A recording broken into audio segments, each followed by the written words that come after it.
Selamat datang di Ngalor Ngalbum Horor Lur. Balik mana ya aku Icang dengan quotes hari ini. Maunya sih rutin lari pagi Lur, tapi ya males lah, nggak ada yang ngejar.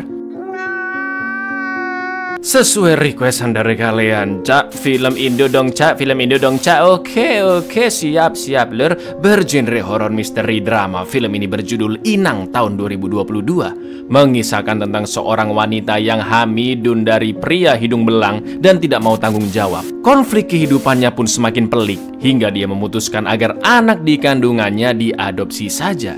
Dari grup Facebook, wanita ini mendapatkan pasutri baik hati yang mau mengadopsi anaknya, bahkan menawarkannya nginep di rumah sampai melahirkan. Namun wanita ini tidak pernah tahu apa yang akan terjadi di sana. Seperti apakah kengerian film yang diperankan mantanku Naysila Mirdad ini? Langsung kita ke requestan salam terkutuk dari dulurku Uma ya. Titip salam buat yang kadang ngaku akrab, kadang ngaku nggak kenal. Jahatnya mendekatiku, menjelek-jelekan dan menakut-nakutiku agar aku menolak kekasihku, tapi 2 tahun kemudian mereka dekat. Hah, ngomong apa sih Lur? Monggo skecaken. Film dimulai dengan sebuah video wawancara bersama orang pinter yaitu Ki Ageng yang berusia 64 tahun. Beliau menjelaskan tentang anak yang lahir di hari Rabu Wekasan lebih baik diruat atau dibersihkan terlebih dahulu Lur, dan juga dihentikan sukertanya. Apa itu sukerta Cak? Sukerta itu ya intinya kesialan, mara bahaya, gangguan sihir dan yang lain-lain. Dengan begitu si anak bisa hidup lebih baik dalam kehidupannya Lur. Ki Ageng juga mengaku memiliki caranya sendiri agar anak terhindar dari petaka Rabu Wekasan, dan inilah Inang. Olo-olo kuwi dirampungi tak banjure dadi kudu diruwat, dipedhot sukertane ben ning lampahing urip aku ana carane Pak Ageng dhewe. Di lain tempat, seorang wanita bernama Wulan sedang cek USG yang alhamdulillahnya bayi di kandungannya sehat dan sudah berusia 4 bulan. Namun yang jadi masalah, bayi itu adalah hasil dari hubungan dengan pacar bejatnya yaitu Heru. Dan Wulan yang seorang kasir Superindo juga akan sulit membayar biaya lahiran nanti. Begitu foto USG ditunjukkan ke Heru, dengan santainya sambil ngerokok, Heru meminta bayi itu diaborsi saja dan tidak akan mau tanggung jawab jika bayi itu dilahirkan. Jelas Wulan pun emosi dengan sikap Heru yang sangat brengkes. Bahkan dia tidak bisa fokus bekerja karena mendengar emak-emak yang marahin anaknya. Brengsek. Giliran tanggung jawab lo begini. Buat ganti periksa tadi,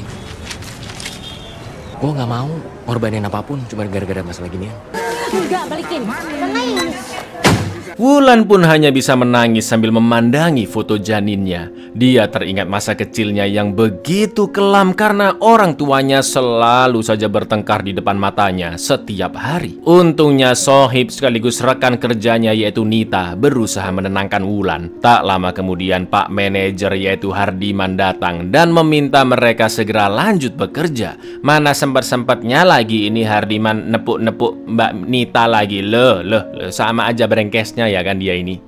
Sepulangnya Wulan bekerja, kita pun diperlihatkan lingkungan rumah kontrakannya yang miris dan juga penuh masalah Lur. Seperti manusia silver yang kekurangan uang, mak-mak COD tapi nggak mau bayar paketnya, rentenir nagih hutang, bapak-bapak badut mampang nyuapin anaknya, sampai mbak-mbak micet yang sedang melayani pelanggan dan pintunya nggak ditutup dong. Blak. Setelah mandi, Wulan pun galau memikirkan apa yang harus dia lakukan. Dan akhirnya Wulan pun bergabung ke grup Facebook Support Bumil agar setidaknya bisa curhat. Lalu datanglah abang-abang kontrakan Juara Suci 4 yaitu Bang Jago yang menagih uang sewa Wulan karena sudah nunggak 2 bulan. Wulan pun berjanji akan membayarnya akhir bulan ini. Dan jika tidak, Bang Jago terpaksa mengusir dia dari sana. Tapi giliran Mbak Zubaidah micet yang nggak bayar, nggak apa-apa Lur, asal dikasih tahulah. Tengahan bulan ya? Dari 2 bulan lalu lu bilang tengah bulan. Asal lu tahu ya, gua udah kagak mempan dibayar pakai senyuman. Zubaidah Sih bang.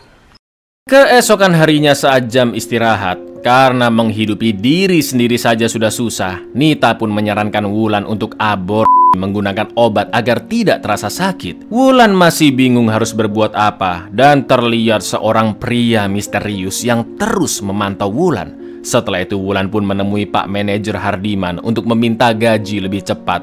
Akan tetapi Hardiman mengatakan jika pembayaran gaji sudah tersistem otomatis dari perusahaan. Namun Hardiman bisa memberi uang untuk Wulan asalkan mau beraslole dengannya. Loh, langsung ditampar Hardiman dan saat itu juga Wulan pun resign dari sana. Ya maksudnya kita bisa saling bantu. Enggak. Mau kemana? Anjing. Di kontrakan Wulan pun muntah-muntah, bahkan sampai membayangkan bayinya ikut keluar. Lalu Wulan menelpon grup Bumil untuk curhat tentang kehamilan yang tidak seharusnya. Pria di telepon pun mengatakan jika ada 3 solusi yang bisa dilakukan oleh Wulan. Pertama, grup support Bumil akan membantu Wulan konseling sampai bayinya lahir. Kedua, mereka akan membantu Wulan untuk menjalani aborsi yang aman. Dan ketiga, Lur, bayi Wulan tetap dilahirkan, namun akan disalurkan ke orang tua yang ingin mengadopsinya. Akan tetapi solusi ketiga memakan waktu yang cukup lama dan prosesnya juga tidak mudah. Mendengar itu Wulan pun menjadi tenang dan dia memilih solusi yang ketiga. Karena Wulan yang berprofesi sebagai kasir dan hidup seorang diri tidak akan bisa merawat anaknya dengan baik. Tapi di lain sisi, dia juga tidak akan tega mengaborsi anaknya begitu saja. Buaya brengsek yang hamilin saya pergi gak mau tanggung jawab. Saya pilih yang ketiga. Sehat-sehat terus ya bun. 2 minggu setelahnya Nita pun main ke kontrakan Wulan dan baru mengetahui alasannya resign karena sikap bejatnya Hardiman. Nita langsung mencaci maki Hardiman dan dia salut dengan Wulan yang berani bersikap melawannya. Setelah itu Wulan ditelepon oleh grup support Bumil dan memberitahu jika sudah ada orang tua yang ingin mengadopsi anak Wulan, yaitu Pak Sutri bernama Eva dan Agus. Mereka pun akhirnya ketemuan dan dengan ramahnya Eva yang sudah mengetahui masalah hidup Wulan meminta Wulan untuk jangan sungkan-sungkan menceritakan apapun ke mereka berdua agar bisa dibantu. Bahkan Eva menawarkan Wulan untuk tinggal di rumah mereka dari masa kehamilan sampai melahirkan nanti, Lur. Selain itu Pak Agus mengatakan jika nanti hak asuh anak Wulan sudah di tangan mereka, Agus dan Eva tidak ada sedikit pun niat untuk memisahkan ibu dan anak. Jadi Wulan bisa datang lagi ke sana kapan saja. Sebenarnya Wulan sangat senang dengan kebaikan mereka berdua. Namun tetap saja Wulan harus memikirkan terlebih dahulu sebelum menerima tawaran Bu Eva dan Pak Agus. Jadi Nak Wulan boleh datang kapan saja untuk... Ya kami tidak bermaksud untuk memisahkan ibu dan anak. Kamu bisa tinggal di rumah sampai lahiran. Dengan senang hati Bapak dan Ibu bantu kamu. Saya pikirin dulu. Terima kasih banyak sebelumnya. Setelah dibelikan Eva dan Agus vitamin-vitamin untuk kehamilannya, sayangnya Wulan diusir dari kontrakan karena belum bisa bayar. Dia pun langsung OTW ke kontrakan Nita dan nyelonong masuk ke dalam untuk numpang nginep di sana. Akan tetapi betapa syoknya Wulan karena melihat Hardiman sedang dikerangkeng yang ternyata selama ini mereka berdua sudah sering beraslole ya kan. Kini Wulan benar-benar sendirian. Dia telah dikecewakan oleh semua orang di sekelilingnya yang akhirnya Wulan pun menerima tawaran Eva dan Agus untuk menginap di sana demi kebaikan kandungannya.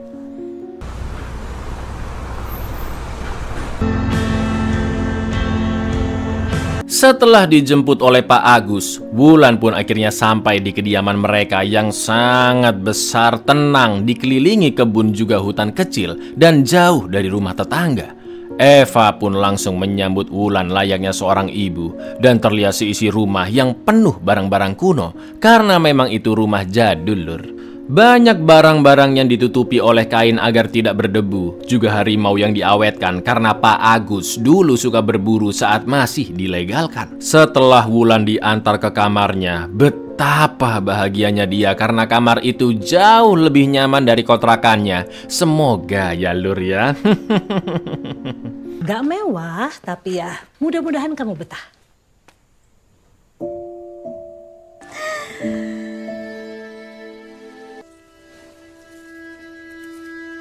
Wah, Wulan diperlakukan bak putri kerajaan, Lur. Air hangat sudah disiapin, bunga-bungaan yang bisa ditaruh ke air agar badannya wangi, daster-daster tinggal pilih, sampai minyak bunga aster untuk digosok ke badan agar bisa tidur nyenyak. Yang mana Wulan pun merasa nggak enak karena terlalu ngerepotin. Malam itu Wulan seperti melihat ada seseorang di halaman rumah. Tapi kok, kayaknya hanya perasaanku saja deh, batinnya Wulan, Lur. Lalu saat makan malam dengan menu daging yang bagus untuk kehamilan, Wulan pun memberitahu bahwa dia seperti melihat sesuatu di halaman. Bu Eva mengatakan jika mungkin itu adalah tetangga yang biasa mengambil kayu-kayu bakar di sana. Sambil bercanda, Eva dan Agus juga menjelaskan jika mereka hanya berdua di rumah itu tanpa pembantu tua kayak film-film horor. Ada sesuatu di halaman. Itu paling tetangga. Kami tidak kayak di film horor itu. Hanya harus banyak untuk anak kamu juga. Wulan. Sebelum bubuk Wulan ditelepon grup support Bumil untuk menanyakan apakah Wulan sudah cocok dengan orang tua asuhnya. Oh, cocok Pak, cocok, kata Wulan. Oke, kalau begitu data pencarian orang tua asuhnya kami tutup ya Bu ya, kata Bapak admin, Lur. Di lain sisi terlihat Pak Agus yang sedang mengubur sesuatu di halaman, entah apa yang dikuburnya. Keesokan paginya Wulan yang baru bangun sempat mampir melihat-lihat tanaman milik Bu Eva dan lanjut sarapan bubur yang sudah disiapkan. Begitu menyantapnya, Wulan sangat menyukainya karena lezat dan bertanya daging apakah yang dipakai. Agus pun menjawab jika itu adalah daging spesial yang dimasak dengan cara spesial. Setelah itu Agus mengajak Wulan berkeliling halaman yang mana tanah seluas itu milik keluarga Pak Agus secara turun-temurun. Tak lama kemudian seorang bidan yang sebut saja Ngatemi dipanggil untuk mengecek kandungan Wulan yang alhamdulillah masih sehat. Karena sudah masuk usia kandungan trimester kedua, Wulan diminta sering ngajak ngobrol bayinya atau membacakannya dongeng. Dan jangan lupa jalan-jalan kecil supaya sehat. Jangan lupa jalan-jalan kecil supaya sehat. Ngobrol, juga dibacain dongeng, bagus. Ini suara detak jantungnya normal. Malam harinya Wulan diajari cara membuat minuman jus jahe untuk kesehatannya. Lalu Eva pun berdansa dengan Agus sambil diiringi lagu jadul dan mengajak Wulan ikut berdansa. Hari demi hari pun berlalu dan Wulan selalu diperlakukan sangat istimewa seperti anak sendiri. Kalau kau benar-benar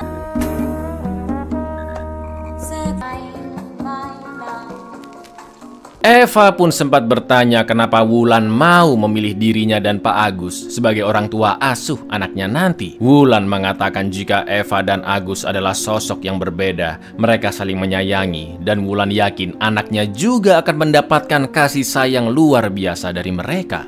Tidak seperti Wulan yang masa lalunya begitu menyakitkan. Di lain sisi Agus yang sedang potong rumput, tiba-tiba pemotongnya macet karena terkena tikus. Agus pun mengambil suatu benda yang digigit tikus tersebut, lalu melempar mayat si tikus begitu saja. Selanjutnya Wulan pun mencari buku-buku dari rak, dan dia mendapatkan buku berjudul Elang Jawa untuk didongengkan ke anaknya.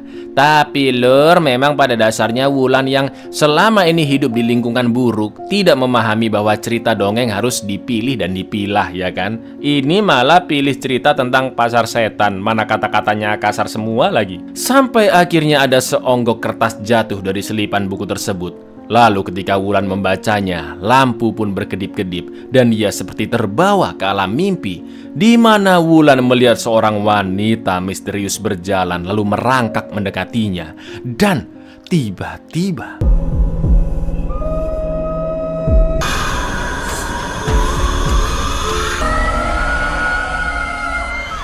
paginya Wulan pun izin jalan-jalan pagi sesuai anjuran bidan. Namun sebenarnya dia mengecek isi dari kertas tersebut, yang ternyata adalah sebuah peta, Lur. Ada rumah yang sekarang, ada pohon beringin, dan ada rumah kecil satu lagi. Namun Wulan hanya mengikutinya sampai pohon beringin saja. Sepulangnya Wulan ke rumah, dia pun diperkenalkan ke Ki Ageng, orang pintar yang kita lihat di awal film, ya kan? Dan kedatangan beliau ke sana untuk mendoakan kandungan Wulan.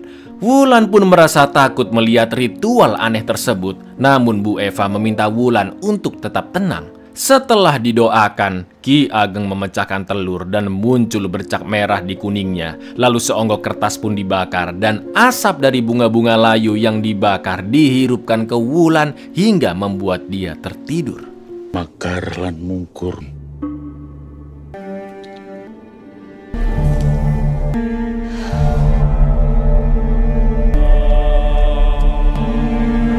Lagi-lagi Wulan seperti berada di alam mimpi dan melihat berbagai kejadian aneh. Mulai dari bayi dengan wajah tua kayak Benjamin Button, bayi yang mati dengan kondisi mengerikan, sosok bertanduk, sampai wanita misterius yang mengambil anak Wulan.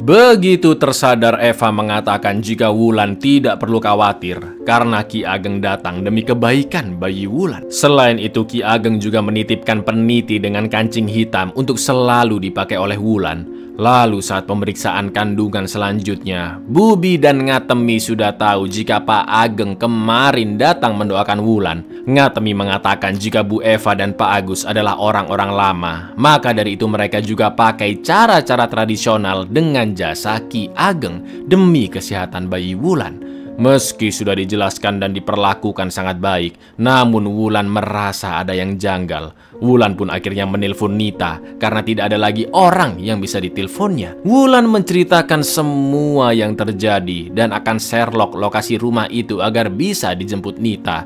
Tapi tiba-tiba Bu Eva datang dan mengatakan, lokasi apa? Tapi sekarang gue nggak bisa ninggalin anak gue di sini. Lo dapat anak dari cowok di FB, orang tua asuh dari FB juga.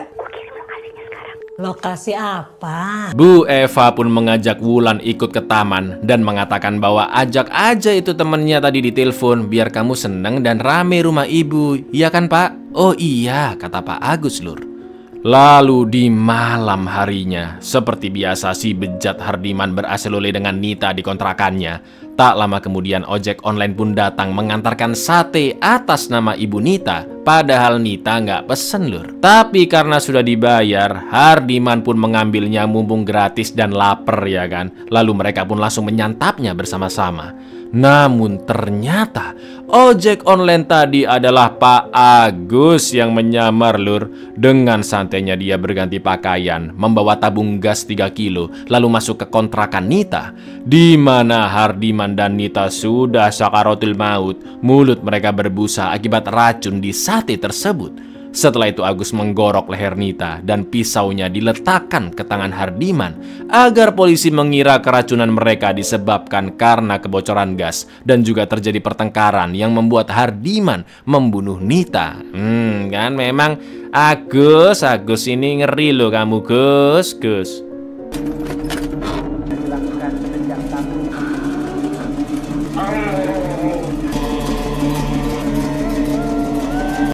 Esok harinya berkali-kali Wulan menelpon Nita, tapi nomornya jelas sudah tidak aktif. Lalu tak lama kemudian datanglah seorang pria yang turun dari taksi. Dia bernama Bergas, anak dari Eva dan Agus yang baru pulang dari kerja merantau di Singapura lur. Eva dan Agus pun terkejut melihat putranya yang tiba-tiba pulang, sedangkan Wulan yang kepo diam-diam mengintip Bergas dan tanpa sengaja menjatuhkan pot hingga jarinya berdarah. Bergas pun langsung mengemut jari Wulan agar lukanya bisa berhenti, dan dia baru tahu jika di sana ada seorang tamu dalam kondisi hamil. Lagi hamil toh? Ini biarin aja, nanti saya yang beresin. Bapak sama ibu kok nggak bilang? Namanya Wulan. Merasa risih dengan peniti tersebut, Wulan pun langsung membuangnya ke toilet. Lalu dia mencoba order gokar tapi nggak bisa karena Wulan nggak ada uang, saldonya juga 0. Setelah itu Wulan menguping obrolan Bergas dengan orang tuanya dan terlihat Bergas yang memiliki tato di sekujur tubuhnya. Usut punya usut, Bergas sudah resign dari kerjaannya dan memutuskan untuk pulang. Alasan Bergas resign karena dia selalu mengalami banyak kesialan di tempat kerja, namun tidak ingin menceritakannya lebih detail ke Eva dan Agus karena dia tidak ingin mengingatnya. I quit. Ya udah sebulan yang lalu aku berhenti kerja. Ingin melupakan kesalahan Bergas di sana. Saya percuma dong sama aja bohong. Sore itu Bergas pun jogging di sekeliling rumahnya. Dan ada aja lur sialnya, kena ranting lah, jatuh lah, macam-macam pokoknya.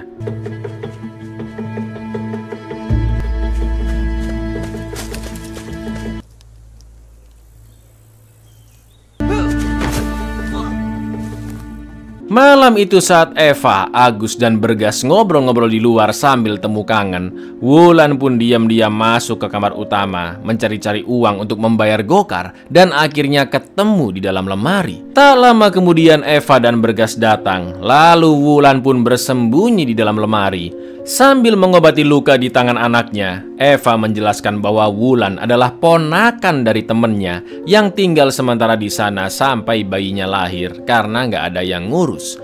Mendengar itu, Bergas pun teringat dengan pembantu mereka dulu, yaitu Mbok Sumiati yang sudah pulang kampung setelah melahirkan anaknya. Setelah itu Eva pun bantuin Pak Agus nyari kopi di gudang. Lalu ketika Bergas keluar dari kamar, Wulan pun buru-buru pergi dari sana. Tapi yang terjadi, Kayak Mbak Sum dulu gitu ya. Anaknya apa kabar tuh Bu ya? Udah gede kali sekarang Bu ya? Ibu mau ke gudang dulu yuk Pak, temenin. Bentar. Bu, udah mulai sakit nih Bu.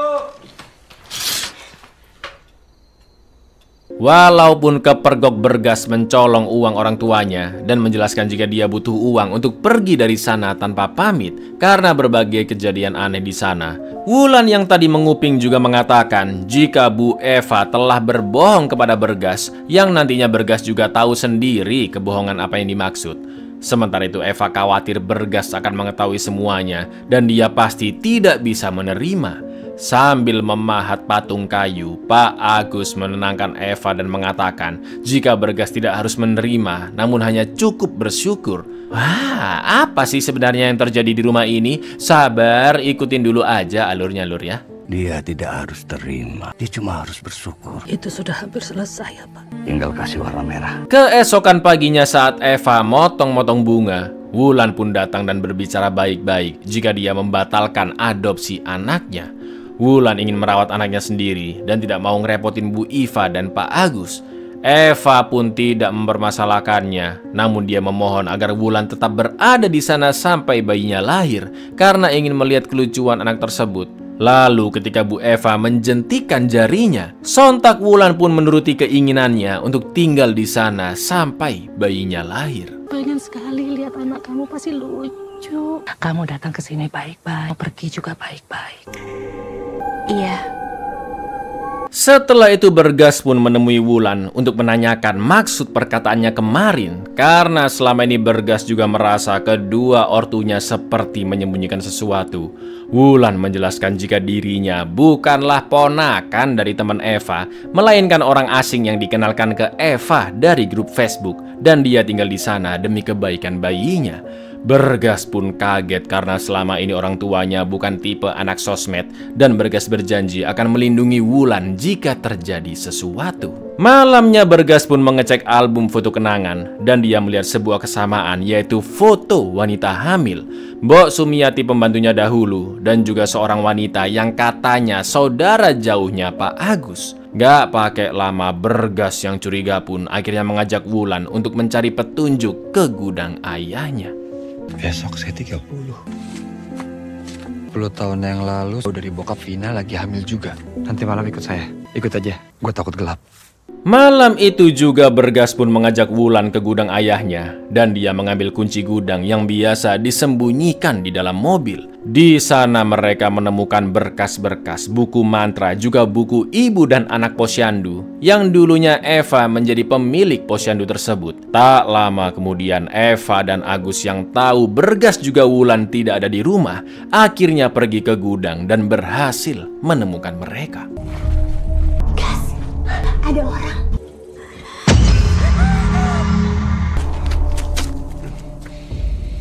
Mereka berdua ditanya-tanya kenapa keluar malam-malam, dan Wulan pun langsung beralasan jika dia mengajak Bergas keluar untuk berasal lole agar tidak dicurigai, ya kan mereka ini lur. Lalu mereka pun akhirnya dimaafkan dan diminta balik ke kamar masing-masing untuk istirahat. Namun ternyata buku mantra dan buku ibu anak sudah dicolong. Bagas membaca buku mantra yang berisi ritual Rabu Wekasan, sedangkan Wulan membaca buku ibu dan anak yang ternyata itu adalah buku milik Sumiati sebagai pasien. Tak lama kemudian Bergas pun datang dengan sangat paniknya dan meminta mereka segera kabur dari sana saat itu juga. Bergas berniat mencolong mobil ayahnya, tapi karena mogok, Bergas pun langsung membawa kabur Wulan dengan kursi roda. Dan karena jalan semakin menanjak, mereka pun lanjut berjalan sampai menemukan tempat yang aman untuk bersembunyi. Lalu Bergas menjelaskan hasil temuannya tadi, bahwa wanita-wanita hamil selama ini termasuk Wulan akan dijadikan tumbal untuk Bergas. Lalu tiba-tiba orang-orang hamil itu, lo adalah tumbal. Bergas pun terbangun dalam kondisi diikat dan Pak Agus ada di hadapannya. Agus menjelaskan betapa bahagianya dia dan Eva memiliki anak seperti Bergas. Bahkan mereka rela melakukan dosa besar apapun demi kebaikan Bergas. Ya, ternyata Bergas lahir di Rabu Wekasan, hari paling sial di antara hari sial lainnya. Orang-orang percaya jika anak yang lahir di Rabu Wekasan akan dikutuk, akan mendapatkan sial sesial-sialnya. Bahkan diprediksi umurnya tidak lebih dari 10 tahun. Karena setiap 10 tahun anak tersebut akan mendapatkan musibah yang mengancam nyawa. Awalnya Agus tidak percaya karena mana mungkin di dunia yang sudah modern masih percaya dengan hari-hari sial, katanya. Akan tetapi semua berubah saat Bergas yang berusia 10 tahun tiba-tiba mendadak jatuh sakit dan dokter juga tidak tahu apa penyakitnya. Sejak saat itulah Agus tidak lagi percaya dengan pemikiran modern dan beralih ke satu-satunya solusi untuk memperpanjang umur Bergas, yaitu ritual tolak bala Rabu Wekasan. Dengan bantuan Ki Ageng dan Bidan Ngatemi yang merupakan sahabat mereka, Mbok Sumiati pun ditumbalkan. Dia dibunuh tepat ketika bayinya lahir pada hari Rabu Wekasan. Setelah itu bayinya dimasukkan ke dalam patung kayu yang sudah dicat merah dan akhirnya dibakar. Orang-orang bilang akan lebih dari 10 tahun. 10 tahun kemudian kamu jatuh sakit. Ritual tolak bala Wekasan.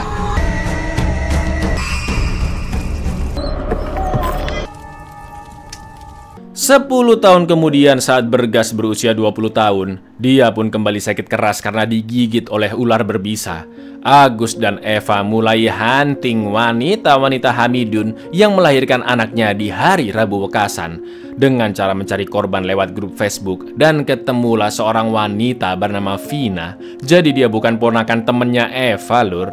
Yang ngomong kayak admin grup FB di telepon siapa? Ya si Agus ini, lur. Gus lagi-lagi Gus. Suaranya dilembut-lembutin ya kan. Begitu pula dengan pria yang mengintai keseharian Wulan, juga Pak Agus ternyata, agar dia mengetahui Wulan adalah tumbal yang cocok karena anaknya lahir di Rabu Wekasan, apalagi dia tidak memiliki teman maupun keluarga. Oke, baik Mbak Vina, kalau begitu data pencarian orang tua asuh. Bergas pun semakin emosi karena ayahnya percaya dengan hal-hal mitos. Akan tetapi Agus yakin bahwa itu bukanlah mitos, karena setelah ritual diadakan, Bergas berangsur-angsur pulih. Agus mengatakan jika tugas Bergas hanya perlu berbakti ke orang tua, sedangkan dosa besar dan pengorbanan akan ditanggung oleh Eva dan Agus.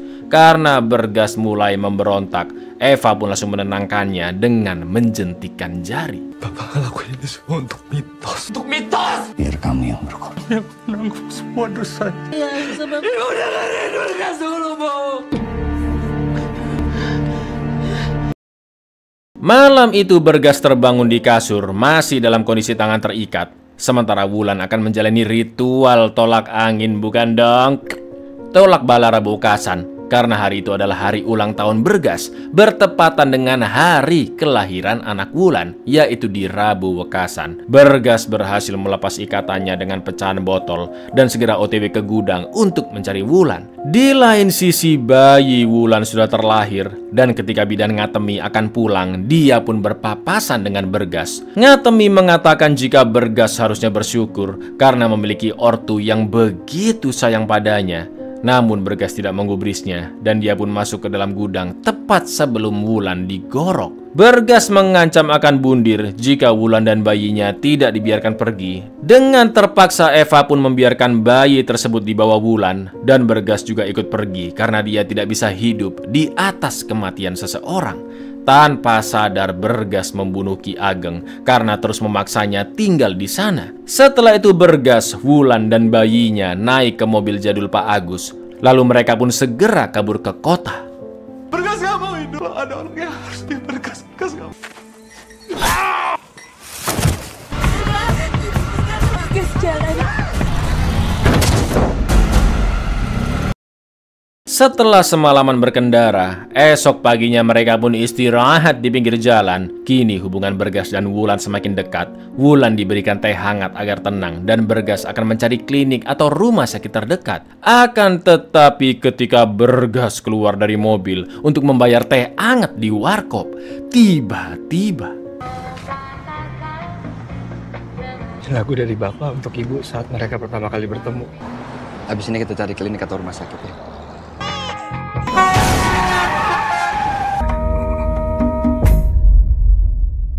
10 tahun kemudian, anak Wulan pun bertanya-tanya kapan dia boleh main keluar rumah seperti anak-anak lainnya. Lalu kita diperlihatkan Wulan yang dengan sadisnya membunuh seorang mak-mak tetangga yang hamidun tepat ketika anaknya lahir di hari Rabu Wekasan. Itu artinya ritual mengerikan dari Eva dan Agus masih belum selesai karena Wulan terpaksa melakukannya kembali demi kebaikan putra semata wayangnya. Kapan aku boleh main di luar, Bu? Tunggu ya.